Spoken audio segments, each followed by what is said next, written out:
leeches sucking your blood. Sounds like a nightmare, doesn't it? But for me, it's real when I was a teenager. Hey there, my dear friends. I'm Frida. Welcome back to Frida YF, East Meets West, my memoir, where I share my personal journey between China and Germany. In my last episode, 26, I talked about I had to sleep beside the toilet barrel just because I was the team leader. Today, I even dig deeper into the harsh life in the countryside.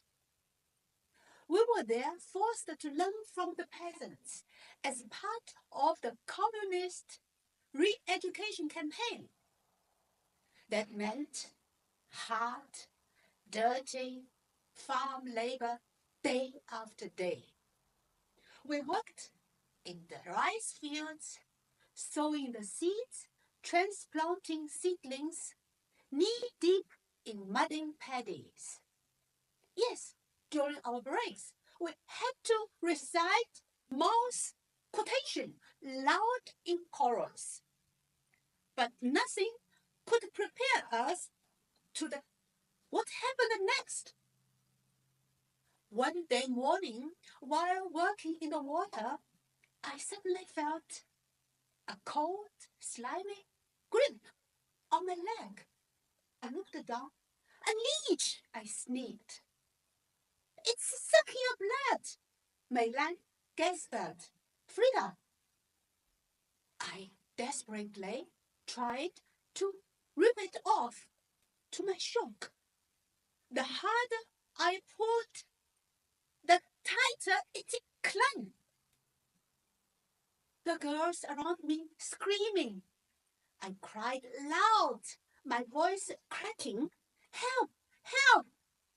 My team joined in, their cries echoing across the fields. A peasant heard, rushed over, alarmed.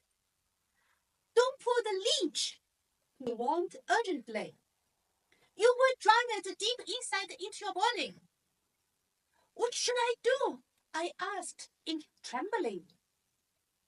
Tap it gently. Stop pulling. Someone bring salt immediately here. Following his instructions, I tapped it lightly. Moments later, Jialin brought a handful of salt.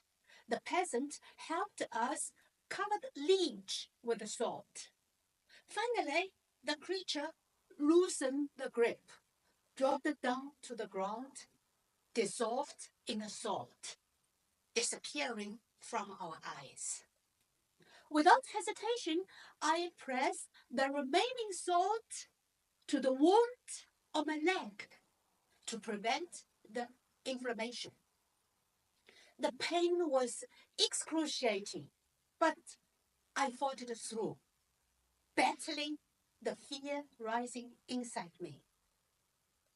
From that day on, I developed a deep fear of leeches, of their silent, sneaking attack. However, I learned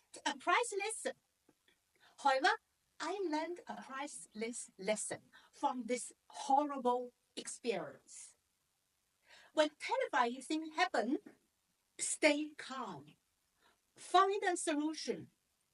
Clarity and courage will lead you through. My dear friends, if this story resonates with you, please like, share, comment, and subscribe. In my next episode, you will see how we were fighting with the smoke, fire, hunger, and learning to cook with a simple handmade muddy stove. Thank you so much for being part of my journey. See you next time.